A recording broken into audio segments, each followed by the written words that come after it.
Modern Vidya Mandir, public school, Shiv colony, railway road, Palwal. गृह विज्ञान पाठ 2, भोजन के कार्य। संक्षिप्त परिचय। व्यक्ति का आहार कार्बोज, प्रोटीन, वसा, विटामिन, खनिज, लवण और जल से मिलकर बनता है। भोजन हमें कार्य करने की शक्ति देता है, विभिन्न तंतुओं का निर्माण करता है, टूटे फूटे तंतुओं से मरम्मत करता है तथा शरीर के रोगों से बचाता है और शरीर की क्रियाओं को सुचारू रूप से चलाता है। संतुलित भोजन खाने से मनुष्य शारीरिक, मानसिक और सामाजिक रूप से स्वस्थ रहता है। स्वस्थ व्यक्ति सुखी ढंग से जीवन व्यतीत करता है और सर्वोच्च रूप में सेवा करने के योग्य बनता है। भोजन। प्रश्न नंबर 1 है, भोजन के ऊर्जा उत्पादन कार्यों का वर्णन करें। ऊर्जा हमें दो तरह की क्रियाओं के लिए चाहिए। ऐच्छिक क्रियाएं जो हमारी इच्छा अनुसार चलती हैं, जैसे उठना, बैठना, चलना, दौड़ना, खेलना, पढ़ना तथा कार्य करना आदि।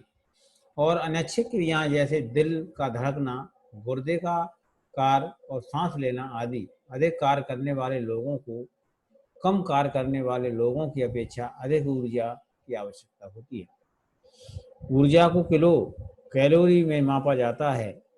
शरीर की आवश्यकताओं की पूर्ति के बाद का बाकी ऊर्जा ग्लाइकोजन के रूप में यकृत में संग्रहित होती है और आपातकाल स्थिति में यह हमारे शरीर को ऊर्जा देती है। ऊर्जा हमें निम्नलिखित पोषक तत्वों से मिलती है। नंबर 1, कार्बोज। कार्बोज क्या है? 1 ग्राम कार्बोज से 4.1 कैलोरी ऊर्जा मिलती है। शर्करा जैसे गुड़, शक्कर, शहद, चीनी आदि और स्टार्च जैसे अनाज, दालें तथा जड़ वाली सब्जियां कार्बोज का अच्छा साधन है। नंबर 2, वसा। 1 ग्राम वसा से 9 कैलोरी मिलती है। यह घी, मक्खन, तेल, क्रीम तथा सूखे मेवे में पाई जाती है। प्रोटीन। 1 ग्राम प्रोटीन से 4 कैलोरी ऊर्जा मिलती है। यह दूध, दही, सूखे मेवे, पनीर, दालें, मूंगफली से आदि मिलती है। दूसरा प्रश्न है, भोजन के शरीर निर्माण कार्यों का वर्णन करें। जैसे मकान की संरचना ईंट पत्थरों की होती है, वैसे ही शरीर भी ईंट पत्थरों के रूपी विभिन्न तंतुओं से मिलकर बनता है। यह तंतु प्रोटीन, जल और खनिज लवण से मिलकर बनते हैं। शरीर के कोमल तंतु इन्हीं से बनते हैं। बचपन की विभिन्न अवस्थाओं में और गर्भावस्था में विभिन्न अंगों की वृद्धि होती है। इसके अतिरिक्त शरीर के टूटे फूटे तंतुओं से मरम्मत की प्रोटीन करती है और यह तंतु कार्य के दौरान टूटने से निम्नलिखित तत्वों का निर्माण और मरम्मत करते हैं। प्रोटीन सोयाबीन, सूखे मेवे, दाल, दूध, दही, पनीर आदि से मिलता है। खनिज लवण कैल्शियम और फास्फोरस दांतों और अस्थियों का निर्माण करता है। आयोडीन थायराइड ग्रंथि का निर्माण करती है। यह हरी पत्तेदार सब्जियां, दूध, दही, पनीर, सोयाबीन आदि में पाए जाते हैं। जल खट्टे रसदार फल, शुद्ध जल, दूध और दूध से बने पदार्थों से मिलते हैं। प्रश्न नंबर 3, भोजन शरीर की सुरक्षा कैसे करता है? मनुष्य का संतुलित आहार उसका रोगों का मुकाबला करने की शक्ति को बढ़ाता है। सुरक्षात्मक तत्व निम्नलिखित हैं। विटामिन कई भोज्य पदार्थों में पाए जाते हैं। विटामिन ए अधिकतर गहरी लाल और पीले रंग की सब्जियां, दूध और दूध से बने पदार्थों में अधिक होता है। विटामिन सी नींबू, संतरा, माल्टा, आंवला आदि में पाया जाता है। विटामिन ए की कमी से व्यक्ति को अंधराता रोग हो जाता है और विटामिन सी की कमी से स्कर्वी रोग हो जाता है। खनिज लवण यह दूध, दही, फल और सब्जियों में पाए जाते हैं। इनके लगातार प्रयोग से शरीर कई रोगों का शिकार होने से बच जाता है। प्रश्न नंबर 4, भोजन शरीर की क्रियाओं को सुचारू रूप से कैसे चलाता है?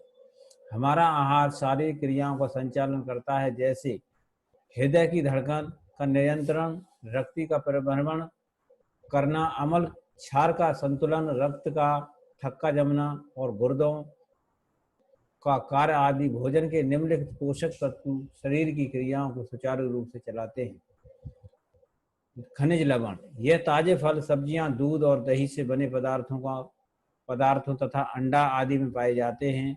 जल, विभिन्न तरह के तरल पदार्थों में। रेशा, साबुन, अनाज, साबुत दालें और फलों के छिलकों में। प्रश्न नंबर 5, भोजन के सामाजिक कार्यों की व्याख्या कीजिए। पुराने समय से ही भोजन का इस्तेमाल सामाजिक संबंधों को कायम करने के लिए किया जाता है। जब भी हमारे घर में मेहमान आता है तो हम उसका सम्मान किसी खाने पीने की चीज़ से के द्वारा ही करते हैं। अलग अलग त्योहारों पर जैसे दीपावली है, ईद है, होली तथा दशहरा आदि पर भोजन की व्यवस्था की जाती है। विभिन्न अवसरों पर जैसे जन्मदिन, शादी विवाह, नववर्ष के दिन भी विशेष भोजन का प्रबंध किया जाता है। कॉलेज और विद्यालय में भी सामाजिक अवसरों पर भोज्य पदार्थ का प्रयोग किया जाता है। विभिन्न अवसरों जैसे खेल कूद का दिन, दीक्षांत समारोह, विदाई का भोज, किसी के आने का स्वागत आदि पर भोज की व्यवस्था की जाती है। भोजन हमारे आसपास ऐसा वातावरण पैदा कर देता है जिसमें विभिन्न जाति, धर्म तथा राज्यों के लोग एक दूसरे के साथ मिलकर भोजन खाते हैं, एक दूसरे की परंपराओं और रीति रिवाजों के बारे में ज्ञान प्राप्त करते हैं। विभिन्न राज्यों के भोजन में भी हमारी रुचि विकसित हो जाती है। विभिन्न लोगों को दान देने तथा किसी धार्मिक कार्य पर प्रसाद बांटने के लिए हम विभिन्न भोज्य पदार्थ का इस्तेमाल करते हैं। भोजन के द्वारा मैत्री भाव दृढ़ होता है। हम अपने मन के विचार भी विभिन्न भोज अवसरों पर भी एक दूसरे से बांटते हैं। किसी से कोई कार्य करवाना हो तब भी हम उस व्यक्ति को भोजन खिलाकर संतुष्ट करते हैं। प्रश्न नंबर 6, भोजन के मनोवैज्ञानिक कार्य की व्याख्या करें। भोजन हमारी मनोवैज्ञानिक जरूरतों को पूरा भी करता है। कई बार आहार पोषक तत्वों से युक्त होता है, परंतु यदि वह पसंद न हो तो वह भोजन शरीर के लिए लाभदायक सिद्ध नहीं होता। प्रत्येक परिवार की अपनी अपनी भोजन के प्रति रुचि होती है। रुचि पर रीति रिवाज और देश की स्थिति का भी प्रभाव पड़ता है। कई बार जब हम दूसरे राज्यों में जाते हैं तो वहाँ का भोजन प्रतिदिन खाने से उस भोजन के प्रति हमारी रुचि उत्पन्न हो जाती है। इस तरह हम विभिन्न भोज्य पदार्थों में अपनी रुचि विकसित कर लेते हैं। जब हम भोजन अपनी पसंद अनुसार मिलता है तो हमारी मानसिक संतुष्टि और भी बढ़ जाती है। भोजन के द्वारा व्यक्ति सुरक्षित महसूस करता है।